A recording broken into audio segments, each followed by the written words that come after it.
Morning students, मेरा नाम दुर्गेश कुमार है और आज मैं फिर से उपस्थित हूं एक नए क्वेश्चन को लेकर के, एक नए प्रश्न को लेकर के। तो चलिए आज के प्रश्न को देखते हैं। आज मैंने 3 क्वेश्चन चूज किया है और स्पेशली ये 12th क्लास प्लस इससे हायर एजुकेशन के लिए, आईटीजी या इंट्रेंस इंजीनियरिंग के लिए बहुत ज्यादा इंपॉर्टेंट होता है। तो आज का जो मैंने क्वेश्चन चूज किया है, पहला है रिफ्लेक्शन को लेकर के और दूसरा क्वेश्चन मिरर को लेकर के, स्फेरिकल मिरर या प्लेन मिरर को लेकर के, और तीसरा जो क्वेश्चन है centre of curvature, pole, radius of curvature, principal axis और फोकल पॉइंट को लेकर के आज हम लोग डील करेंगे। तो चलिए आज देखते हैं। सबसे पहला जो क्वेश्चन है हम लोग का वो है what is reflection and it's law. चलिए हम लोग लिखते हैं। सबसे पहला जो क्वेश्चन है वो है व्हाट इज रिफ्लेक्शन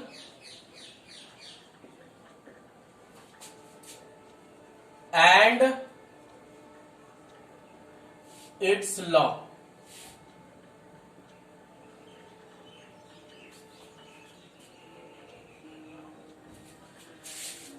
इसका हिंदी होता है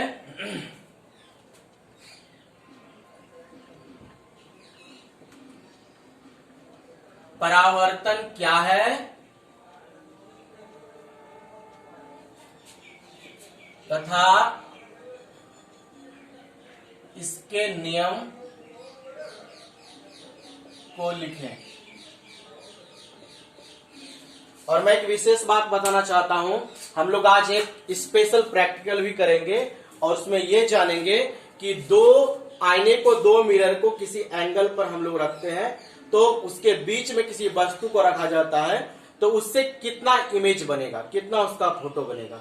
तो चलिए सबसे पहले हम लोग आज जान लेते हैं कि रिफ्लेक्शन क्या है, क्योंकि ये प्रैक्टिकल रिफ्लेक्शन के थ्योरी पर ही बेस्ड है। तो हमें रिफ्लेक्शन और उसके नियम को जानना बहुत ही ज्यादा जरूरी है। तो जैसा कि आप लोग देख पा रहे हैं, क्वेश्चन है what is reflection and it's law. तो सबसे पहला वर्ड होता है रिफ्लेक्शन। वर्ड क्या है? रिफ्लेक्शन, और इसको हिंदी में क्या बोलते हैं? परावर्तन। जैसा कि वर्ड लिखा गया है रिफ्लेक्शन,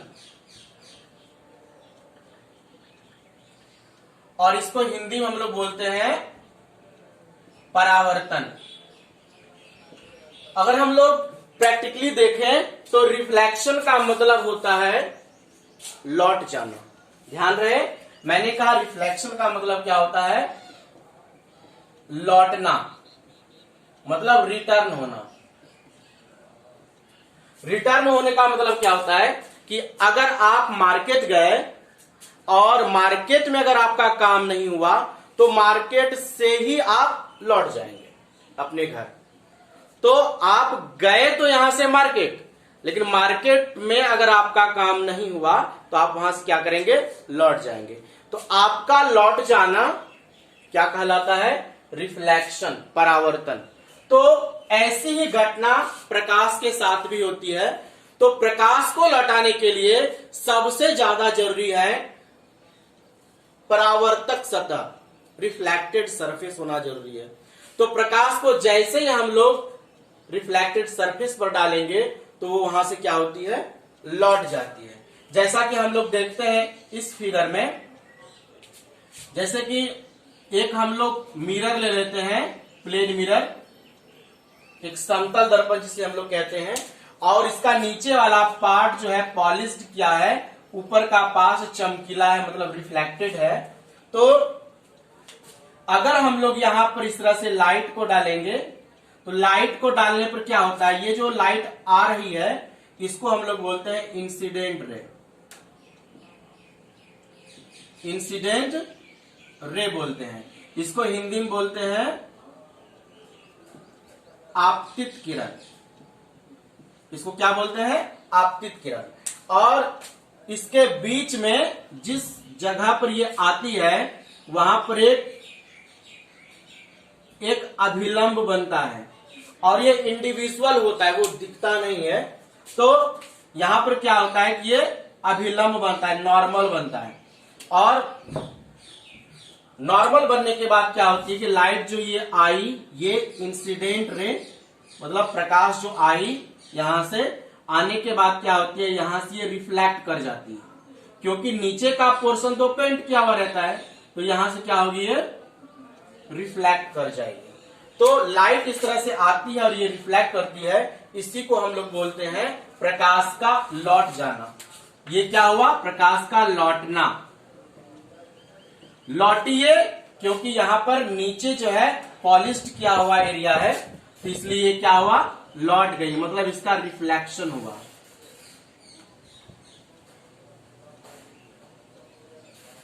लाइट का क्या हुआ, रिफ्लेक्शन हुआ। ठीक है, तो शायद आप लोगों ने ये समझा कि लाइट यहां से आ रही है, आने के बाद ये इस पॉइंट पे मिरर के किसी एक पॉइंट पर इंसिडेंट होती है और ये क्या होती है, रिफ्लेक्ट होती है।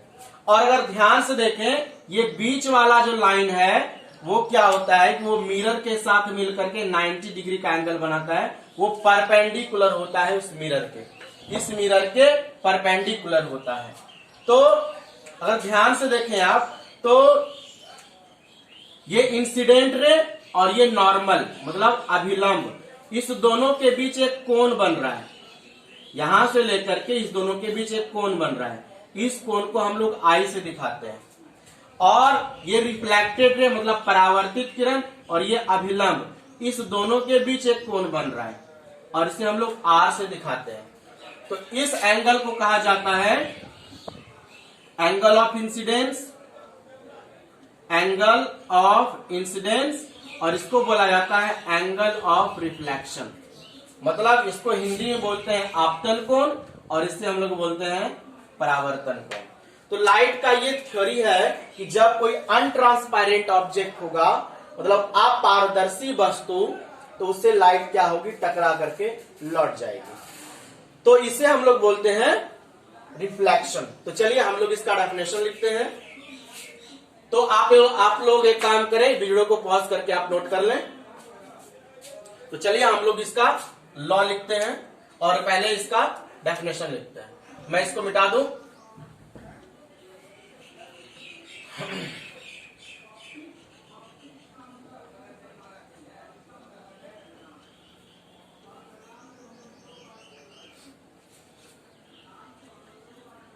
जब कोई प्रकाश की किरण किसी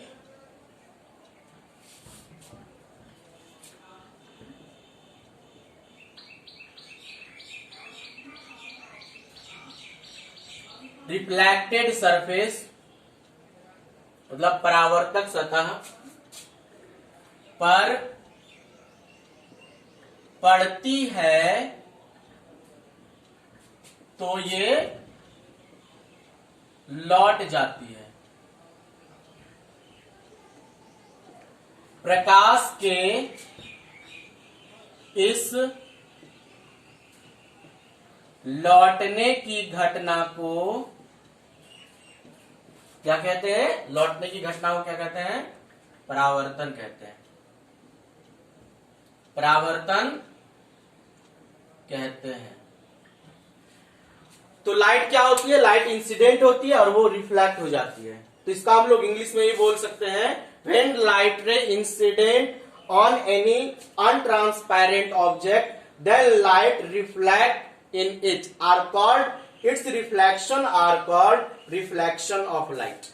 तो चलिए अब हम लोग जानेंगे इसके नियम को। तो अगर आप देख रहे हैं इसका नियम, अगर लॉ की बात की जाए, अगर नियम की बात की जाए, तो परावर्तन के सिर्फ 2 नियम हैं। तो 2 नियम कौन कौन से हैं, देखिए ध्यान से, सही फोकस करेंगे यहां पे। तो परावर्तन के 2 नियम हैं। पहला जो नियम है, ये दोनों एंगल बराबर होगा, इंसिडेंट रे रिफ्लेक्टेड रे, ये दोनों का दोनों एंगल बराबर होता है, क्योंकि बीच में नॉर्मल है, ये दोनों का दोनों एंगल बराबर होगा। तो फर्स्ट लॉ जो है इसका, फर्स्ट लॉ, इसका फर्स्ट लॉ है angle i equal to angle r. मतलब कहने का है angle of incidence are equal to angle of reflection. तो ये दोनों का दोनों एंगल इक्वल होता है। और इसका सेकेंड लॉ है, अगर सेकेंड लॉ की बात करें तो ध्यान से देखिए, ये इंसिडेंट रे, ये रिफ्लेक्टेड रे और नॉर्मल, ये तीनों का तीनों एक ही सरफेस पर है। मतलब अगर ये सरफेस मान लेते हैं तो ये तीनों का तीनों एक ही सरफेस पर है। ध्यान से अगर देखेंगे, ये भी सेम सरफेस पे, ये भी सेम सरफेस पे, ये भी सेम सरफेस पे, और तीनों सेम सरफेस होने के कारण तीनों एक ही पॉइंट पर मीट करती है। ये तीनों का तीनों जो है एक ही पॉइंट पर मीट करती है। तो हम लोग इसका जो सेकेंड लॉ लिखेंगे, incident ray, reflected ray and normal at the point are coplanar लिखेंगे। मतलब आपतित किरण, परावर्तित किरण और आपतन बिंदु पर डाला गया विलंब, तीनों के तीनों क्या होते हैं, एक ही बिंदु पर होते हैं। तो चलिए हम लोग इसका सेकेंड लॉ लिखते हैं। इसका सेकेंड लॉ है, आपतित किरण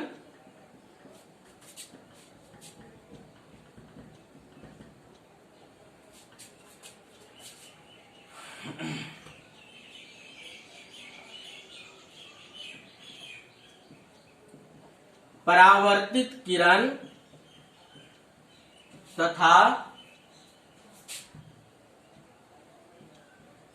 आपतन बिंदु पर डाला गया अभिलंब तीनों एक ही सतह पर होते हैं। मतलब फर्स्ट लॉ जो है इसका, angle i equal to angle r, angle मतलब आपतन कोण परावर्तन कोण के बराबर होता है। Angle of incidence are equal to angle of reflection, ये फर्स्ट लॉ है। और सेकंड लॉ है कि ये आपतित किरण, आने वाली किरण को आपतित किरण बोलेंगे और जाने वाली किरण को क्या बोलेंगे, परावर्तित किरण। और आपतन बिंदु पर, ये आपतन बिंदु है, डाला गया विलंब तीनों का तीनों एक ही सरफेस पर होते हैं।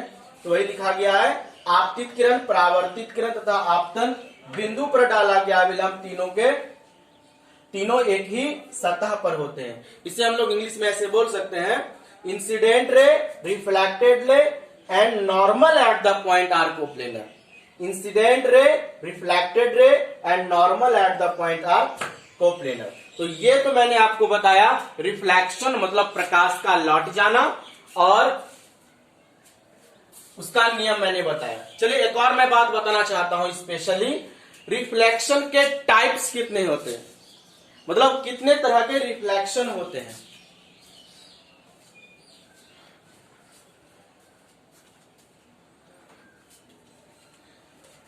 तो कितने तरह के रिफ्लेक्शन होते हैं, तो रिफ्लेक्शन भी दो तरह के होते हैं। तो ध्यान से देखिए, मैं रिफ्लेक्शन की बात कर रहा हूं। एक काम करें, आप लोग नोट कर लें।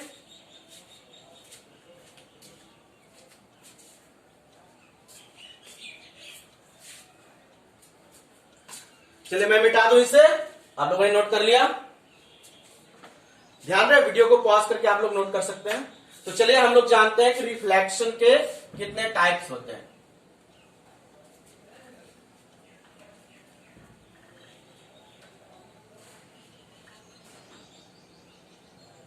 मैं आपको एक विशेष प्रैक्टिकल बताऊंगा जिसमें एक प्लेन मिरर, मतलब एक आईने को हम लोग किसी कोण पर झुका के रखेंगे, दो आईने को, तो उसमें कितना फोटो बनेगा किसी भी वस्तु का, वो मैं प्रैक्टिकल में बताऊंगा आपको। तो चलिए अब हम लोग आते हैं कि रिफ्लेक्शन के कितने टाइप्स होते हैं। रिफ्लेक्शन, ध्यान रहे, रिफ्लेक्शन के दो टाइप होते हैं, समझेंगे। रिफ्लेक्शन का मतलब होता है परावर्तन, और परावर्तन का मतलब होता है प्रकाश का लौट जाना। मैंने प्रकाश के बारे में बहुत ही ज्यादा बेसिक और डिटेल बात करी है, तो जो भी एनसीसी 1 और एनसीसी 2 वाले वीडियो को नहीं देखे हैं, ये सीरीज है, आप उसे देख लें। तो पहला जो रिफ्लेक्शन होता है वो रेगुलर, रेगुलर रिफ्लेक्शन। मतलब रेगुलर का मतलब होता है नियमित परावर्तन, और दूसरा होता है इर्रेगुलर रिफ्लेक्शन।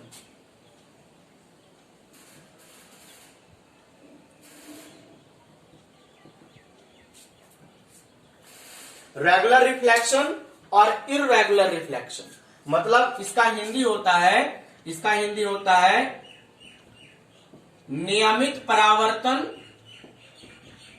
और दूसरे का हिंदी होता है अनियमित परावर्तन। अब ये क्या है, ध्यान रहे, हमें कोई भी वस्तु रिफ्लेक्शन के कारण ही दिखाई देती है। जैसे कि मान लिया जाए कि मान लेते हैं कुछ देर के लिए कि ये कोई प्लांट है,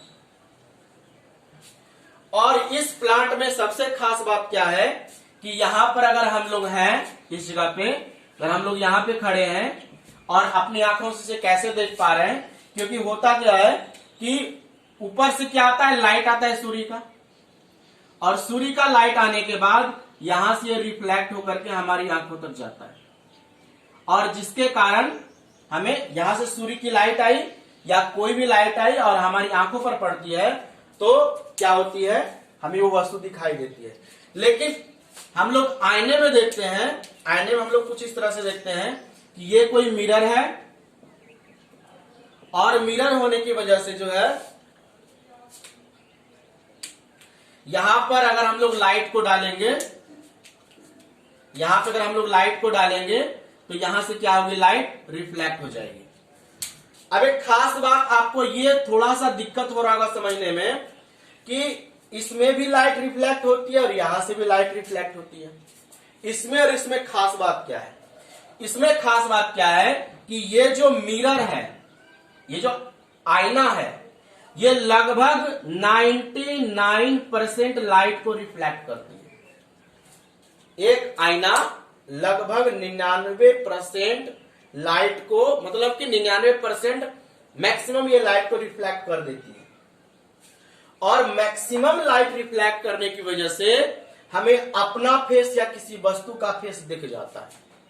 लेकिन किसी पेड़ पौधे में क्या होता है कि यहां भी रिफ्लेक्शन होता है, लेकिन क्योंकि ये अधिकतम लाइट को रिफ्लेक्ट नहीं करता है, अगर यहां से 100% लाइट यहां से आ रही है सूर्य से, तो ये रिफ्लेक्ट जो होगी वो 40% के अप्रोक्सीमेट, और अप्रोक्सीमेटली 60% जो है ये पेड़ पौधा सोख लेता है। जबकि यहां देखें, यहां 1% लाइट एब्जॉर्ब होता है, 1%, और यहां पे अप्रोक्सीमेटली 60% लाइट एब्जॉर्ब हो जाता है। कहने का मेरा मतलब है कि पेड़ पौधा एक आईना की तरह काम नहीं करता है।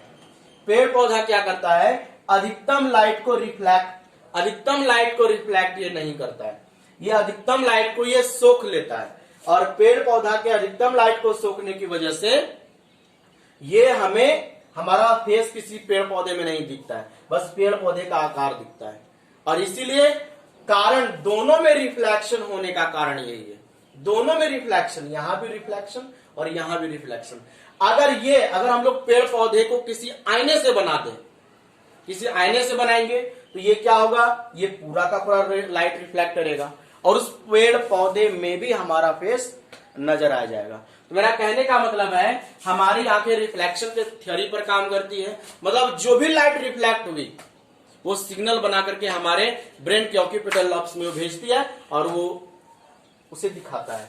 तो अगर आप देखें, नियमित रिफ्लेक्शन मिरर में होता है, नियमित रिफ्लेक्शन मतलब लाइट का मैक्सिमम रिफ्लेक्शन हो बिना किसी एब्जॉर्वेशन की वजह से या बहुत कम एब्जॉर्वेशन के कारण, तो उसे हम लोग क्या बोलेंगे, रेगुलर रिफ्लेक्शन बोलेंगे। अगर लाइट का मैक्सिमम एब्जॉर्ब हो रहा है, लाइट अधिकतम सोखा जा रहा है, तो उसको हम लोग क्या बोलेंगे, अनियमित रिफ्लेक्शन। ध्यान रहे, तो बहुत सारे ऐसे चीज है जिसमें नियमित रिफ्लेक्शन होता है और बहुत सारे ऐसे हैं जो कि अनियमित रिफ्लेक्शन होता है। जैसे कि किसी भी वस्तु को देखना, आप किसी घर को देख रहे हैं, पेड़ पौधे को देख रहे हैं, तो उसमें क्या होगा, अनियमित रिफ्लेक्शन। लेकिन किसी आईने में ऐसी घटना हो रही है, किसी चमकीले आईने में, किसी चमकीले या एल्युमिनियम पर जो मैक्सिमम लाइट को रिफ्लेक्ट करती है उसमें रेगुलर रिफ्लेक्शन होता है।